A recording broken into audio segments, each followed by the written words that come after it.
अस्सलामुअलैकुम and welcome back to my YouTube channel. तो guys, मैं अपने यूट्यूब चैनल पर आप सभी का वेलकम करता हूं। तो पीछे ना कुछ पाकिस्तान और ईरान के ना मसले मसाइल चल रहे थे, तो बहुत से लोगों ने वीडियोस वगैरह बनाई, लेकिन फैक्ट पर किसी ने बात नहीं की। तो आज मैं वैसे ही ना ट्विटर को ऐसे स्क्रॉल कर रहा था, तो मेरे सामने बहुत सी पोस्ट गुजरी।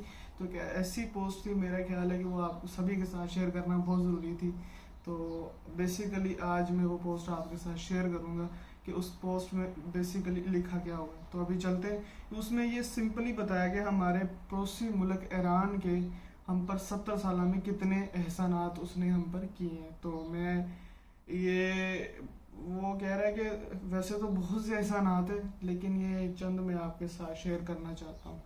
तो पहला एहसान ये था ईरान का हम पर कि 1965 में जब पाकिस्तान पर रात के अंधेरे में भारत ने जंग मुसल्लत कर दी थी, तो पाकिस्तान के पास 2 दिन भी लड़ने के लिए हथियार पैसा नहीं था। तब सऊदी अरब, दुबई ने पैसे और चीन ने हथियार दिए। जबकि ईरान ने क्या किया? ईरान ने भारतीय हथियारों को अपने अड्डों से फ्यूल मुहैया किया। ईरान हमारा पड़ोसी मुल्क है, इस्लामिक मुल्क है। ईरान ने भारतीय हथियारों को अपने अड्डों से फ्यूल मुहैया किया। तो ये एक पहला एहसान था ईरान का पाकिस्तान के ऊपर। तो ईरान का हम पर दूसरा एहसान, 1971 की जंग में भारत को ईरान की जानिब से बाकायदा हवाई अड्डे फराहम किए गए। अभी आपको पता चला होगा, यमन और अमेरिका का मसला चल रहा है। तो ओमान ने सीधा साफ साफ मना कर दिया कि हम जो अपना है ना हवाई अड्डे, ये इस्तेमाल करने अमेरिका को कभी भी नहीं देंगे। तो देखें, लेकिन 1971 की जंग में भारत को ईरान ने बाकायदा हवाई अड्डे फराहम कर दिए थे। तो मुस्लिक का कार्ड खेल कर मासूम पाकिस्तानियों के जरिए मशरकी पाकिस्तान में फंडिंग की गई और पाकिस्तान के दो टुकड़े करने में भारत का साथ दिया। करने में भारत का साथ दिया, जिसका इतराफ़ अजीत दोवाल कर चुका है। तो ये ईरान का हम पर दूसरा एहसान था। ईरान का हम पर तीसरा एहसान, खमेनी इनकलाब के बाद पाकिस्तान में फ़िरका वाराना फसादात करवाए गए। तो हमारे यहाँ आपको पता ही है, ये जो फ़िरका वाराना फसादात वो होते रहते हैं। तो ईरान का इस पर बहुत बड़ा हम पर एहसान है पाकिस्तान के ऊपर। अमन व अमान के लिए कोशिश करने वाले उलमा कराम को शहीद करवाया। ज़ायरीन के नाम पर जाने वालों को वहाँ ट्रेनिंग देकर स्लीपर सेल्स बनाकर पाकिस्तान में लॉन्च किया गया।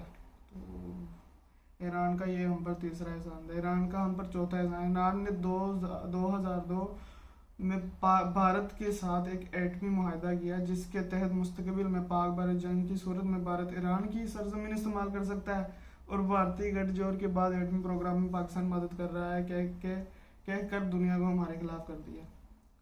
दोबारा ये वाला जो चौथा पॉइंट मैं आपके साथ शेयर करता हूँ कि ईरान ने 2002 में भारत के साथ एक एटमी मुआहदा किया, जिसके तहत मुस्तकबिल में पाक भारत जंग की सूरत में भारत ईरान की सरजमीन इस्तेमाल कर सकता है। अगर पाक भारत पाकिस्तान और भारत के दरमियान जंग होती तो ईरान की सरजमीन भारत इस्तेमाल कर सकता है। ये ईरान ने एक मुआहदे में तहत ये फैसला कर लिया। भारतीय गुटजोड़ के बाद एटमी प्रोग्राम में पाकिस्तान मदद कर रहा है, कहकर दुनिया को हमारे खिलाफ कर दिया। तो ये ईरान का हम पर चौथा एहसान था।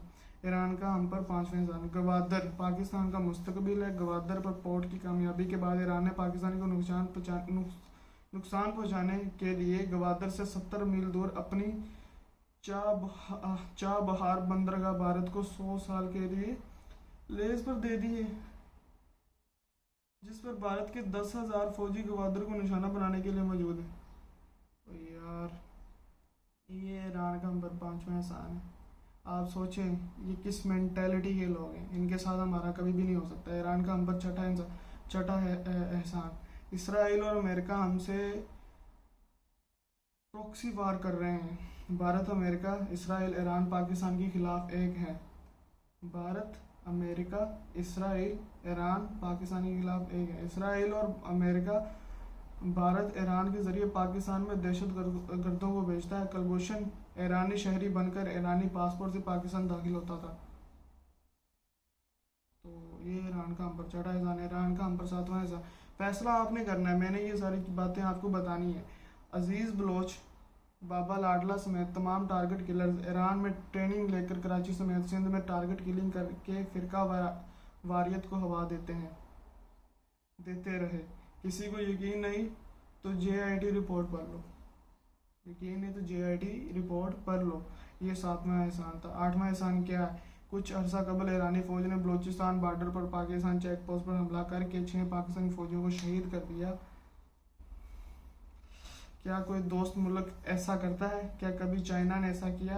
पाक चाइना बॉर्डर पर कई मील का इलाका फ्री जोन है और इसे सच्ची दोस्ती कहते हैं। आप ईरान की हमसे दोस्ती की ये मिसालें दी जा रही हैं, मैं कह रहा हूँ मिसालें दी जा रही हैं। 9वां एहसान क्या था? ईरान ने हर मुस्लिम मुल्क से लड़ाई की, शाम, इराक, लीबिया और अब यमन में फ़िरका वारियत को हवा देकर खाना जंगी का माहौल बना रखा है। पाकिस्तानी फौज यमन में लड़ने नहीं गई, जबकि ईरानी हुकूमत और मीडिया पाकिस्तानी फौज के खिलाफ यमन पर हमलों का झूठा प्रोपेगेंडा कर रहा है। तो ईरान का हम पर 10वां एहसान। इस मुश्किल वक्त में सऊदी अरब पाकिस्तान का साथ दे रहा है। पाकिस्तान में सऊदी वली अहद समेत 1000 बिजनेसमैन लेकर आया तो ईरान को तकलीफ हुई। ईरान पाकिस्तान में फंडिंग करके अपने एजेंट्स के जरिए हमारे मेहमानों के खिलाफ बोलकर हमसे दूर करवाने की कोशिश कर रहा है। ईरान का हम पर ये इसका मतलब कि इसने आखिरी एहसान है जो कि बताया गया, जो उसने कहा ना कि मैं वैसे तो बहुत से एहसानात है लेकिन इसने टोटल 11 एहसानात बताए। ये 11वां एहसान ईरान का पाकिस्तान के ऊपर ये कि भारत और इसराइल के साथ मिलकर भारतीय राजस्थान से पाकिस्तान पर हमले की साजिश हो या गवादर से लेकर गिलगित तक और कराची से लेकर पेशावर तक जहां दहशतगर्दी होती है उसके पीछे इसका किरदार है। अपने हम मजहबों को ईरान ले जाकर बाकायदा अस्करी तरबियत देना इनकी माली मुआवनत है। माली मुआवनत करना, पाकिस्तान में बदअमनी फैलाने और उलमा कराम को कत्ल करने के लिए इस्तेमाल करना, अभी बाकायदा हमला करके पाकिस्तानी शहरियों और बच्चों को शहीद करना। ज़रूरत थी कि इसके एहसानात का बदला दिया जाए। पाक आर्मी और सलामती के दिगर इदारों ने इब्तिदा कर दिया, इंशाल्लाह हिसाब बेबाक कर दिया जाएगा। तो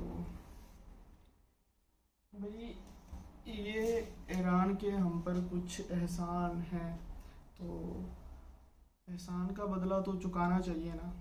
तो जैसे इन्होंने हम पर एहसान किए, इंशाल्लाह हमारी पाक फ़ौज ने शुरुआत कर दी है तो ज़रूर चुकाएंगे। ईरान ने जो मतलब कि पाकिस्तान, देखिए वो एक इस्लामिक मुल्क है, ईरान एक इस्लामिक मुल्क है। सोचा जाता समझा जाता कि यार वो तो एक वाहिद मुल्क है जो कि आवाज़ उठाता है इस्लामिक कंट्रीज़ के लिए, लेकिन